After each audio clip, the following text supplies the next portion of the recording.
Hi, welcome back to day 82 of Bread, Bible reading every day at Just Direction. We're reading in 1 Samuel, and we're going to be reading 7, 8, and 9 today. And I'm just reading on ahead a little bit about this. And I'm just always amazed at what God does. And I'm always amazed at what people do and the opportunity that God gives them for repentance once again and listening to them. And then the sadness that the Israelites felt because they were out of the umbrella of blessing for them because of their sins and because they were worshiping other gods. So that's what I've been doing. I've been kind of reading on ahead on this. You know, today is the beginning of the week. It's a Sunday. At our church, we're having drive-in church, like the old time when you used to drive up to the movies. You go to the drive-in movies and you would sit in your car. That's what we're going to be doing in our church parking lot, and it'll be in a radio frequency. And I just think how amazing it is that we have already been practicing for years for just such a time as this, that we did not even know this was going to approach. But we're already ready through many churches already have small groups.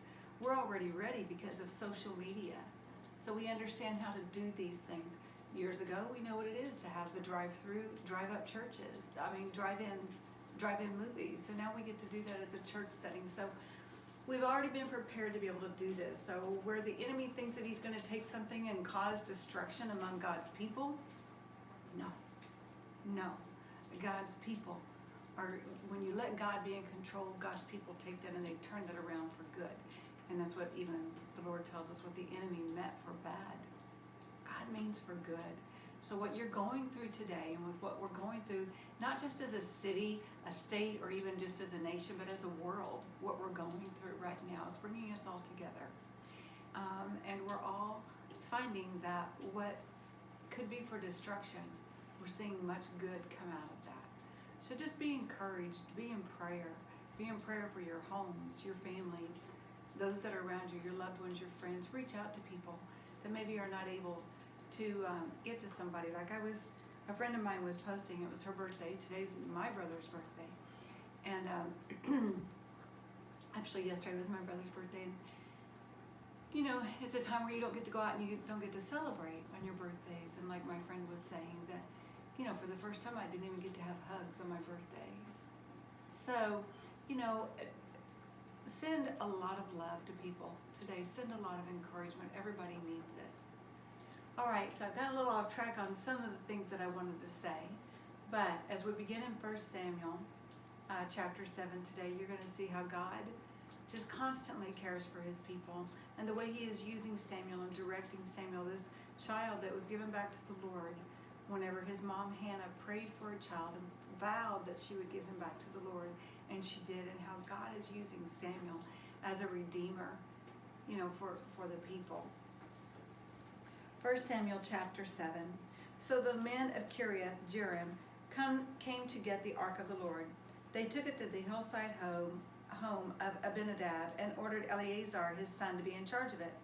The ark remained in Kiriath Jearim for a long time, 20 years in all, and that is a very long time for all of us. During that time, all Israel mourned because it seemed the Lord had abandoned them. Then Samuel said to all the people of Israel, if you are really serious about wanting to return to the Lord, get rid of your foreign gods and your images of Ashtoreth. Determine to obey the Lord, then he will rescue you from the Philistines. So the Israelites got rid of their images in Baal and Ashtaroth and worshipped only the Lord. Then Samuel told them, gather all Israel to Mizpah, and I will pray to the Lord for you. So they gathered at Mizpah, and in a great ceremony drew water from well and poured it out before the Lord. They also went without food all day. They fasted. They went without food all day and confessed that they had sinned against the Lord. When you fast, you guys, I believe that fasting needs to be replaced with prayer. Otherwise, it's just a diet. And I believe that fasting, you consecrate things before the Lord, but when you fast, you're giving up something of sustenance that your body needs. So you're giving up food, something that your body needs. But if you give that up without prayer, then you're doing nothing more than a diet. And here, right here, we see they went without food all day and confessed that they had sinned before the Lord, that they had sinned against the Lord. And it was at Mizpah that Samuel became Israel's judge. They replaced that with prayer. When the Philistine rulers heard that Israel had gathered at Mizpah, they mobilized their army and advanced. The Israelites were badly frightened when they learned that the Philistines were approaching. "Don't stop pleading with the Lord our God to save us from the Philistines," they begged Samuel. So Samuel took a young lamb and offered it to the Lord as a whole burnt offering. He pleaded with the Lord to help Israel, and the Lord answered him. Just as Samuel was sacrificing the burnt offering, the Philistines arrived to attack Israel. But the Lord spoke. Listen to this. The Lord spoke with a mighty voice of thunder from heaven that day, and the Philistines were thrown into such confusion that the Israelites defeated them. The men of Israel chased them from Mizpah to a place below Beth-kar, slaughtering them all along the way. Samuel then took a large stone and placed it between the towns of Mizpah and Jeshanah. He named it Ebenezer, which means the stone of help, or in the New International Version, you'll read it, "Thus far the Lord has helped us." For he said, up to this point, the Lord has helped us, and that's what Ebenezer means. So the Philistines were subdued and didn't invade Israel for some time. And throughout Samuel's lifetime, the Lord's powerful hand was raised against the Philistines. The Israelite villages near Ekron and Gath that the Philistines had captured were restored to Israel, along with the rest of the territory that the Philistines had taken. And there was peace between Israel and the Amorites in those days. Samuel continued as Israel's judge for the rest of his life.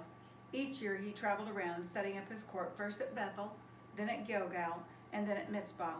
He judged the people of Israel at each of these places. Then he would return to his home at Ramah, and he would hear cases there too. And Samuel built an altar to the Lord at Ramah. Chapter 8. As Samuel grew older, he appointed his sons to be judges over Israel. Joel and Abijah, his oldest sons, held court in Beersheba, but they were not like their father, for they were greedy for money. They accepted bribes and perverted justice. Finally, all the elders of Israel met at Ramah to discuss the matter with Samuel. "Look," they told him, "you're now old, and your sons are not like you. Give us a king to judge us like all the other nations have." Samuel was displeased with their request and went to the Lord for guidance.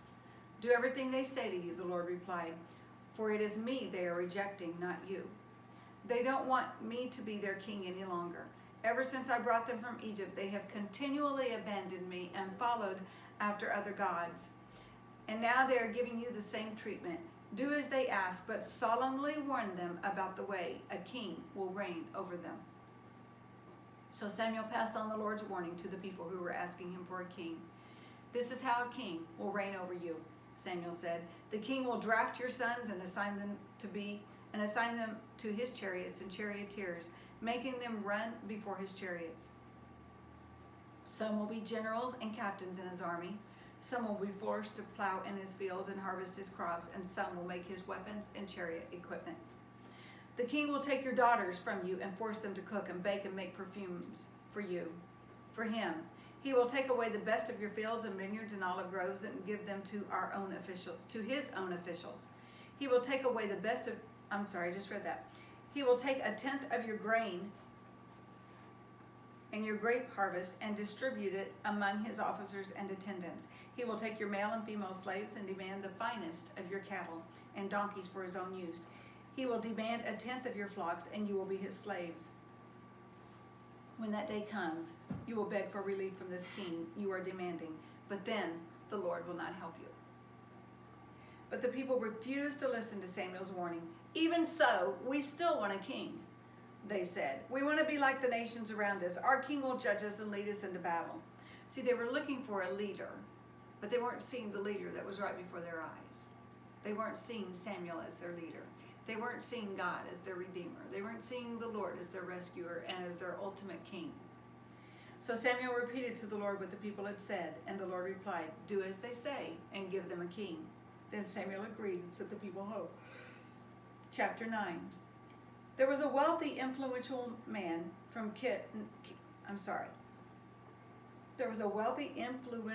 named Kish from the tribe of Benjamin. He was the son of Abiel, son of Zeror, son of Becheroth, son of Aphiah, of the tribe of Benjamin. His son Saul was the most handsome man in Israel, head and shoulders taller than anyone else in the land. One day Kish's donkey strayed away, and he told Saul, "Take a servant with you and go look for the donkeys." So Saul took one of the servants and traveled through the hill country of Ephraim, the land of Shalishah, the Shaalim, and the entire land of Benjamin, but they couldn't find the donkeys anywhere. Finally, they entered the region of Zuph, and Saul said to his servant, "Let's go home, but now my father will be more worried. By now my father will be more worried about us than the donkeys." But the servant said, "I just thought of something. There's a man of God who lives here in this town. He is held in high honor by all the people because everything he says comes true. Let's go find him. Perhaps he can tell us which way to go." "But we don't have anything to offer him," Saul replied. "Even our food is gone and we don't have a thing to give him." "Well," the servant said, "I have one small silver piece. We can at least offer it to the man of God and see what happens." In those days, if people wanted a message from God, they would say, "Let's go and ask the seer." For prophets used to be called seers. "All right," Saul said, "let's try it." So they started into the town where the man of God lived. As they were climbing the hill to the town, they met some young women coming out to draw water. So Saul and his servant asked, "Is the seer here today?" "Yes," they replied. "Stay right on this road. He's at the town gates. He has just arrived to take part in a public sacrifice up at the place of worship. Hurry and catch him before he goes up there to eat. The guests won't begin eating until he arrives to bless the food." So they entered the town, and as they passed through the gates, Samuel was coming out toward them to go to the place of worship. Now the Lord had told Samuel the previous day, "About this time tomorrow I will send you a man from the land of Benjamin. Anoint him to be the leader of my people, Israel. He will rescue them from the Philistines, for I have looked down on my people in mercy, and I have heard their cry." When Samuel saw Saul, the Lord said, "That's the man I told you about. He will rule my people." Just then Saul approached Samuel at the gateway and asked, "Can you please tell me where the seer's house is?" "I am the seer," Samuel replied. "Go up to the place of worship ahead of me. We will eat there together, and in the morning I'll tell you what you want to know and send you on your way. And don't worry." Now catch this. He's already said, "In the morning I'll tell you what you want to know." What they want to know is where the donkeys are. Okay? And he says, "And don't worry." Let's see. "And in the morning I'll tell you what you want to know and send you on your way. And don't worry about those donkeys that were lost 3 days ago, for they have been found." He's already told them what they think they want to know. Little does Saul know what he's getting ready to be told. "And I am here to tell you that you and your family are the focus of all Israel's hopes." That just makes me cry. Imagine you're going out looking for something and someone comes up to you and they tell you something so profound, something so deep, and you don't even know what to make of it.